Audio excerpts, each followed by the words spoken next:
Hello everyone, welcome back to clusterbmilkshake. I'm your host, along with support puppet Mr. Chicken. Yeah, need to fix his head a little bit. Okay, today we're going to talk about narcissistic love relations. And I'm going to give you the rundown on the 3 types of intimate relationships that a narcissistic person can tolerate. And then I'm going to read you a little excerpt in the Pathological Narcissism book to affirm I know what I'm talking about, of course. Okay, so first I want to talk about the power couple. This is us sharing the stage for our grandiosity. We're both badasses, okay? No one is above the other. Everybody envies us. We're the baddest, okay? Then you get number 2. You admire or adore me, okay? So you see my grandiosity. Number 3 is I adore and admire you. So I am seeing my own grandiosity in you, okay? I'm not seeing you. I'm seeing like, of course I'm picking you. You're awesome, you know?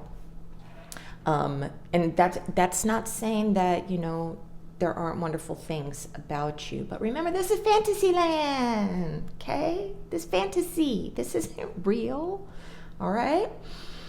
Now, feeling inferior to you is you having power over me, and I can't have that. So I've said in the past, if we get to fall into too much of a downward spiral, vulnerable state, and we need you, you know, feeling needy, that we can't take care of our own emotional regulation, which we can't, but we don't know this, okay? And we need you. And if I lose you, you know, that's, no, nobody can, no, So it's almost like we are going to sabotage the relationship. We are going to devalue you, especially if we feel that you have any power or control over us. We'll become more combative, okay? And some people will do other things to sabotage the relationship with reverse discards, verbally tearing you apart, so you'll take off from them. Another thing is you are not performing the way that I want you to, or the way that you did, the way that you saw me, okay? So you idealize my false self. You thought I was really fucking great before, you know, and now you don't. I'm not gonna wanna be around you. There's something wrong with you. You are broken. And that means that I am going to try to, it's too hard to find power couple stuff, you know, always.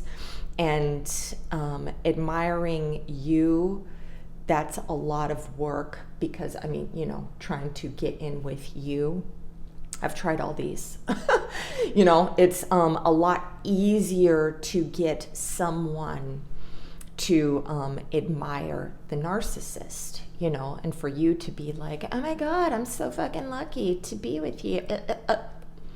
You know, because we can put on that costume and give you everything that you never had, especially in childhood. And a lot of you guys don't know how to shut up, and you end up trauma dumping. And now, you know, the narcissistic person knows everything about you, and then they can use it against you, you know, because a narcissistic person usually, they do not want you to know them.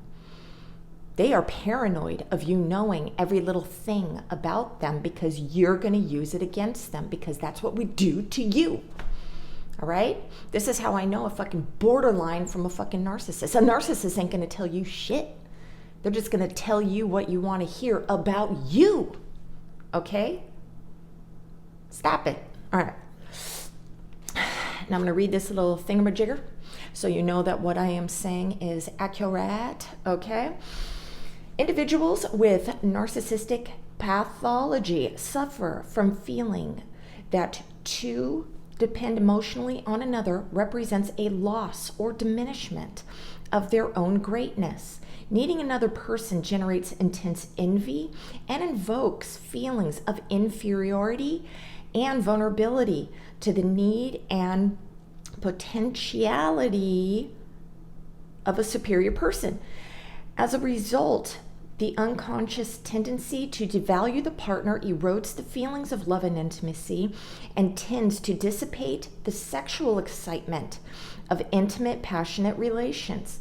Unconscious envy leads to defensive spoiling of the good that is received from the person who is initially idealized, leaving the patient, narcissistic person, bored, empty, and resentful. Yes. Typically, narcissists experience a quick, intense infatuation with an unrealistically and even wildly idealized other, the most beautiful, brilliant, interesting, accomplished, etc., who seems tantalizingly unattainable. The chase is on. If the idealized other responds to the narcissistic person's desire, the idealization may continue during a brief honeymoon, during which all needs are perfectly met and both parties constitute a golden couple. Yes, the power couple.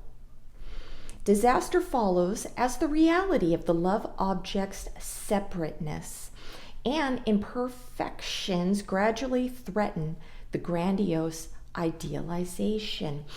I want you to think of Narcissus when he's looking into the reflection of himself in the lake, and every time he touches it, it disappears and everything. He can't handle being separate from his mirror image.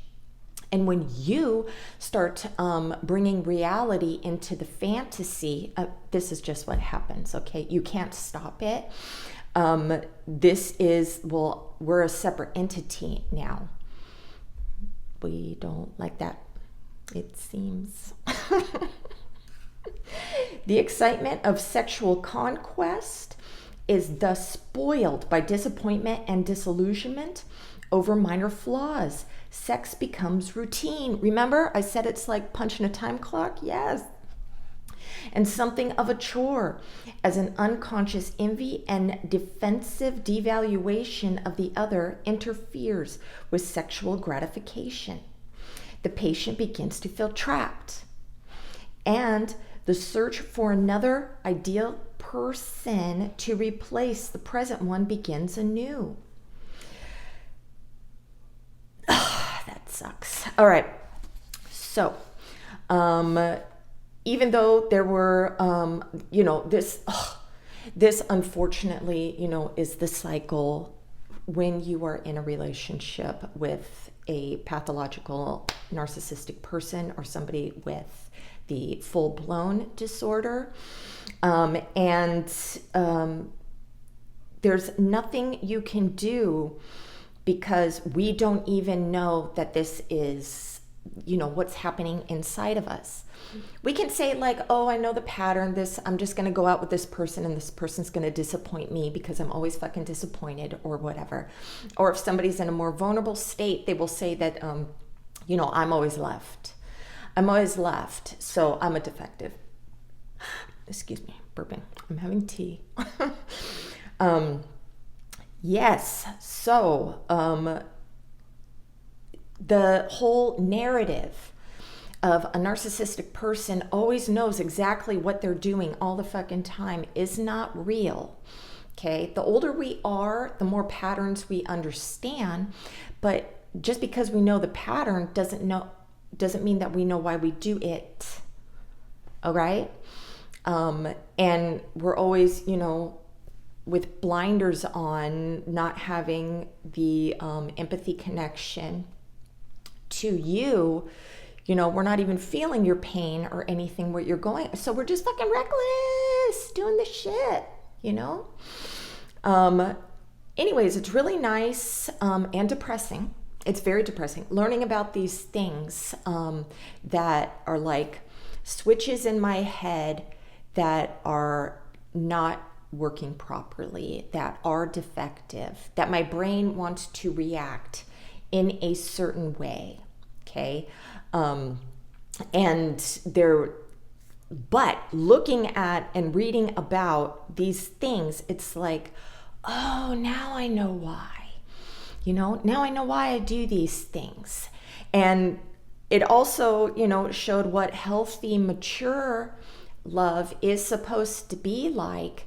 And I was actually doing, at least in the beginning of my last relationship, I was actually doing a very good job on what they say, you know, having mature, you can idealize somebody in a mature fashion where you're not putting the fantasy on this person, but you do see them, or, you know, I saw my partner as a power couple that we were both fucking great. I don't think that that's normal, but at least I wasn't seeing my partner as, you know, I knew that he had flaws and everything, and I was exposing myself for the very first time to a partner.